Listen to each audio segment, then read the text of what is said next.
All right, I accidentally stopped the video, and I guess this will be part four, but at least it'll be a lot shorter than the other parts. Um, but just as well because this is a recap on the policy. We did cover policy for sure, but here's kind of the big takeaways for policy.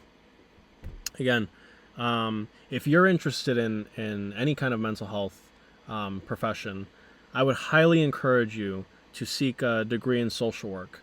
Not because we're the best and we're so much better than everyone else, but because it really does give you an in a broader scope of things when it comes to how we practice mental health, and the social aspect of that cannot be missed.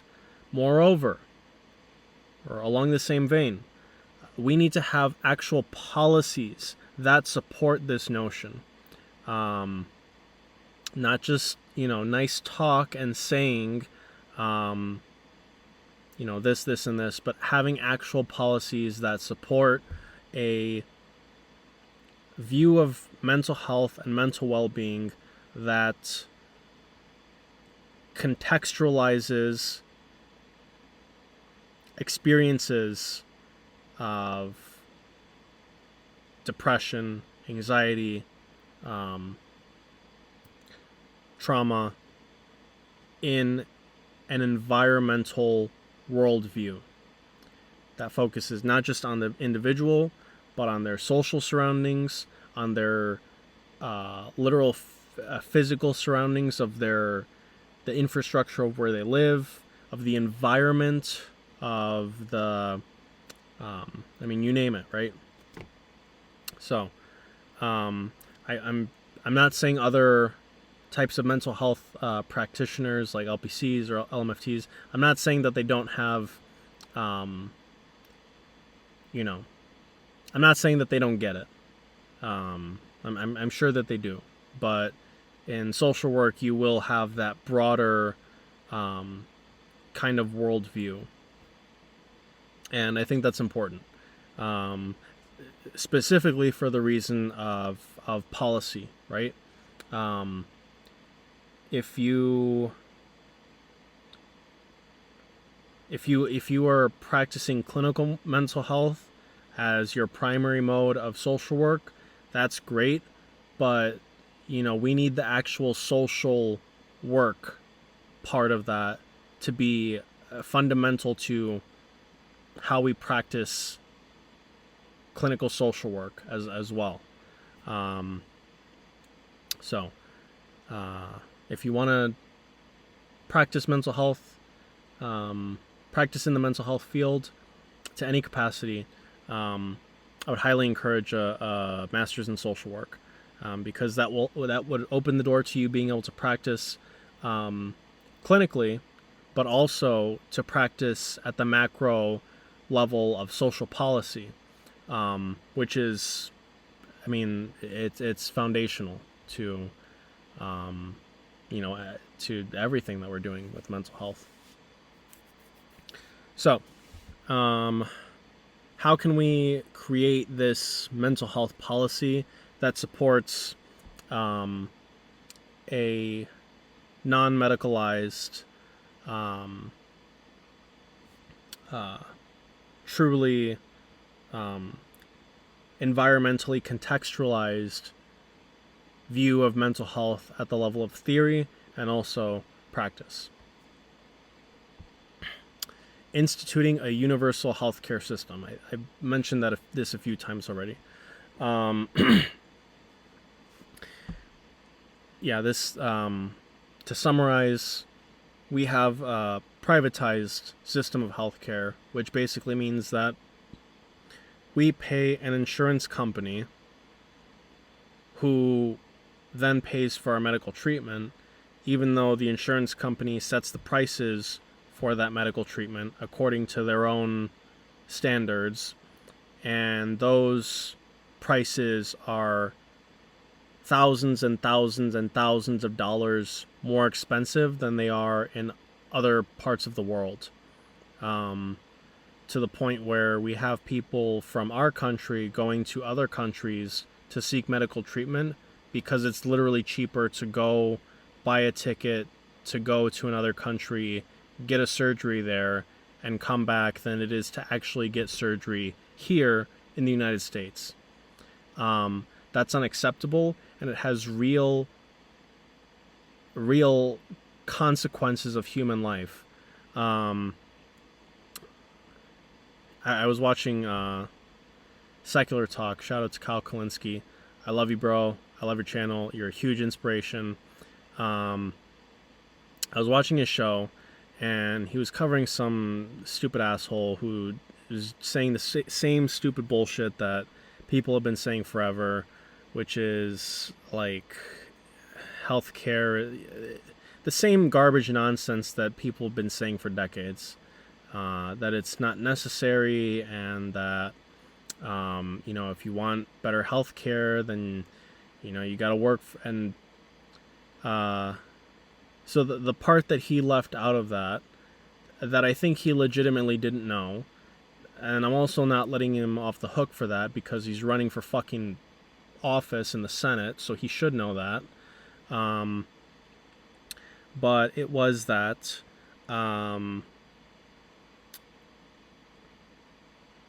this idea that there's no harm caused by our current system of healthcare, and that this system of healthcare is actually good.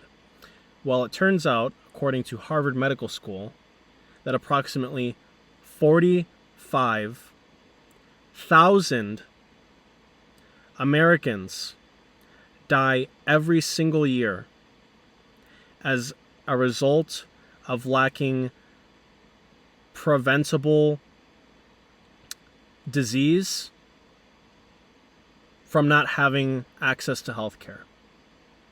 Okay, 45,000.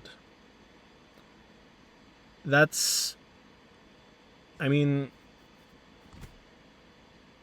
that's an old study. I think that study's from 2008. So, the provisions that Obama instated to very, very minimally improve our access to healthcare when he was president may have decreased that number slightly. But again, because there was no universal healthcare plan that he implemented, any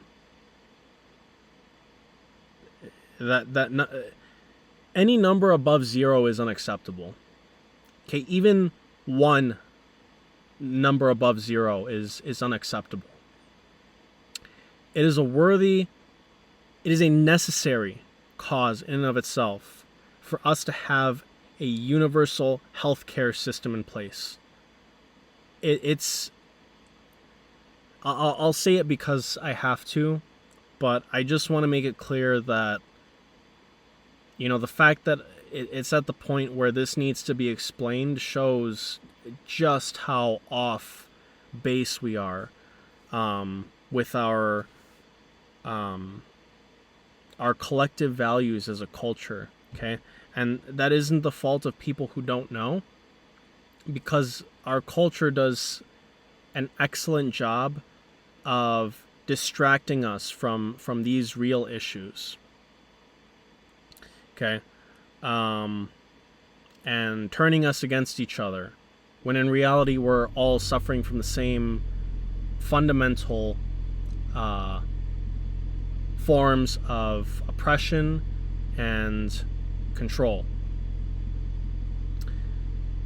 45,000 people in this country die every single year because they can't go to the doctor, because they can't afford it. Just think about that.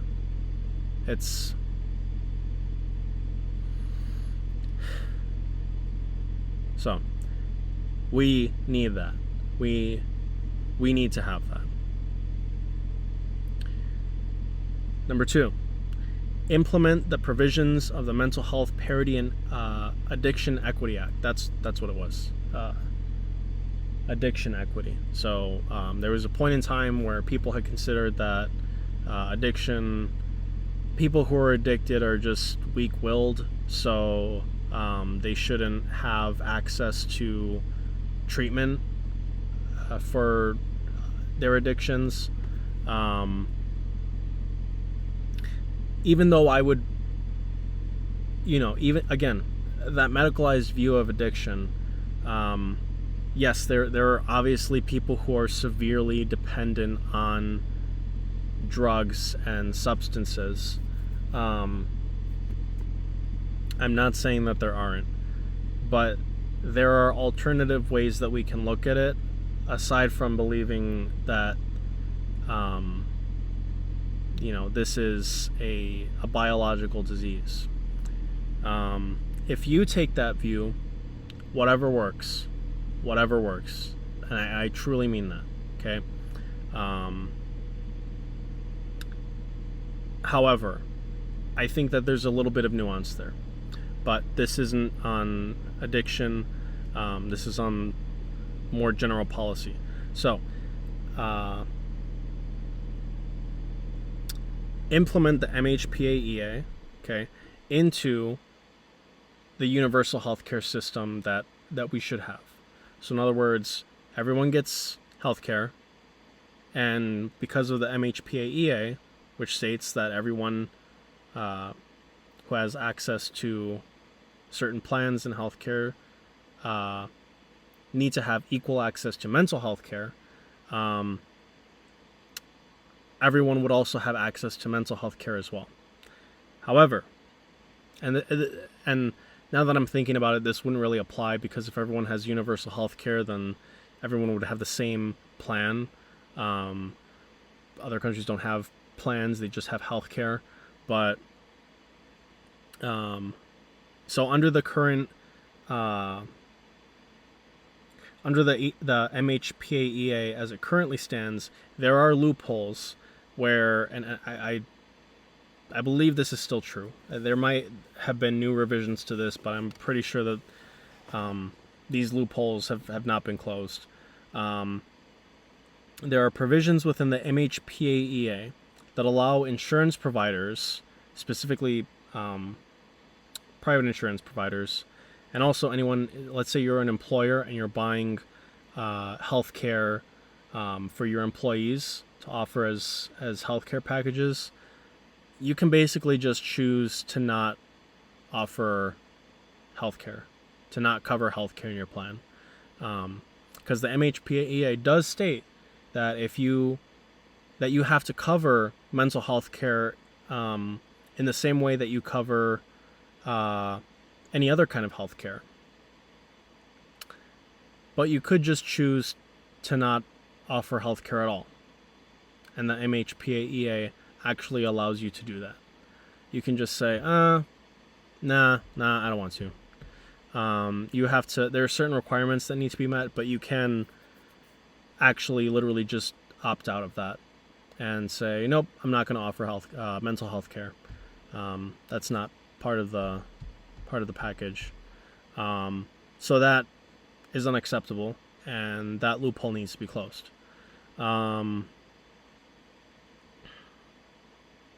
Yeah, so basically, universal health care, and make sure that within that healthcare system, people have equal access to mental health care as well. Not just,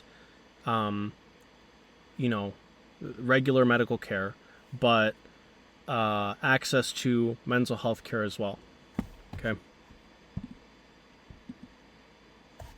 So, final thoughts.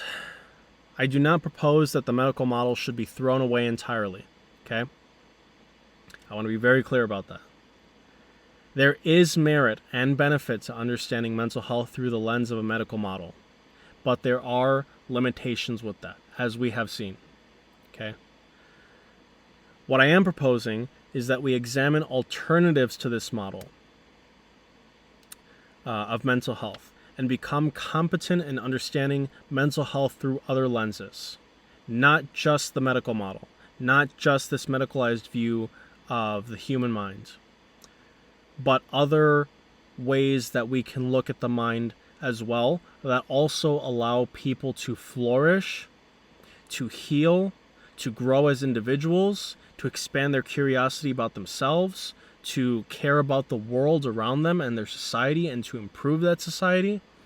The medical model is simply too restrictive to allow for that when we only take it in isolation. We need other ways to think about mental health. We need other ways to think about the human mind.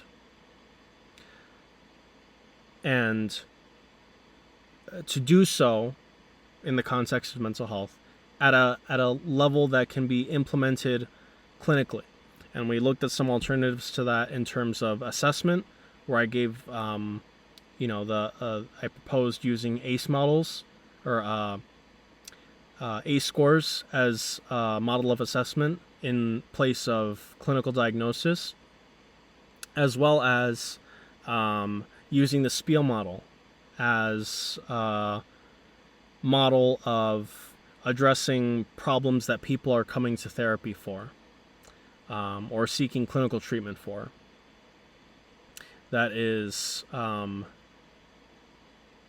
more educational as opposed to clinical, and that has an equal power exchange, as opposed to being, largely didactic, which I would say a lot of therapy is didactic, even though it says that it's not, but I would say that it is. And to embrace these new models that reflect, again, the inherently social dimension of mental health and acknowledges the environmental factors that play into human well-being. Finally, social workers should enable clients to be active members in their own mental health assessment and empower them to interpret their own experiences, feelings, and minds. This means engaging in dynamic conversations between client and clinician regarding the best way to understand the client's unique distress and suffering. So what does that mean? That means we move away from, you have this, I know about this thing, and I'm going to teach you how to understand your own mind so that you can see the world better. Moving away from that, which is the inherent way that we regard clinical treatment through the medical model. I'm not saying everyone practices that way. I'm not saying everyone believes that way. But that's what we get when we take the medical model and apply it in isolation, uncritically, without thinking about other ways that we can think about human experience and the human mind, and human emotions, and behaviors, and suffering. We need to empower clients enough to say, you're the active participant of your own experience. What do you think is going on? Do you think you have depression? Do you think that this is a phase in your life that's really hard? What are some books that you've read that give you a narrative that you feel kind of illustrates what's happening in your life, right? Do you think that you have clinical depression? Maybe clients do, resonate strongly with this, with the model of clinical diagnosis. And they say, no, I have anxiety. Great. That's how you see your own mind. Then I'm going to help you as the clinician to understand your problems through that lens. I'm going to give you other alternative ways to think about that. We'll explore what you think about them. If they resonate with you, great, let's explore them more. If they don't, that's fine. We can work with what works for you, how you understand yourself, and work towards your own goals in a way that challenges you, okay, because we can't grow without challenge, but in a way that ultimately seeks to understand your life in your terms, and learning how to let go and branch out from this medicalized view of the human experience is the first step in doing that.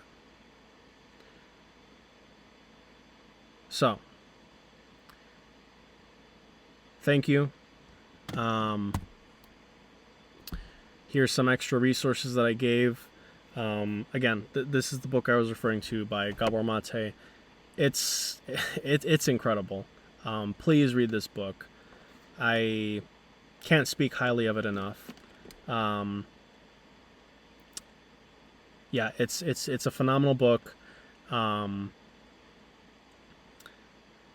it really goes to show, it really shows you in very real and concrete ways just how much of our health, not just mental health, but our physical health as well, and our mental health, which are both wound up in each other, how much of it is social and historical and environmental. It's remarkable. It's a remarkable book, and I think it's one of the most important mental health books ever written. Certainly in modern times, but I would say ever. I don't think that's a stretch to say that at all. Just very quickly, the Hearing Voices and Seeing Visions community, that's one community which has taken, again, an alternative approach to thinking about human experiences. So normally when we hear the phrase hearing voices and seeing visions, what's the first thing that you think, even if you're not a clinician? Schizophrenia, psychosis, delusion, whatever. Well, this community has offered people a new way of looking at these experiences, and not just automatically saying that these are pathologies. No, the Hearing Voices community says nothing about illness, about mental illness, although I'm sure they cover these topics in much the same way that I do, in the events that they hold. Sorry, I got a mosquito bite. It's itchy. But it is not necessarily pathologized, because pathology is just one way of categorizing human experience. That's it. It's one way. There are many others. And in order to give people the resources that they need to learn how to help themselves and to draw upon their own strengths, we're obligated to, as mental health practitioners, become familiar with those alternative ways of viewing human experience, viewing human behavior, viewing human emotion, viewing the human mind, viewing human suffering, and different ways of practicing from those new forms of understanding as well, in a way that encourages and empowers people to really truly feel like they are competent and have the power to understand themselves and to tackle the problems of their lives and to live deeply meaningful and satisfying lives, and to create community where we can all do that together. And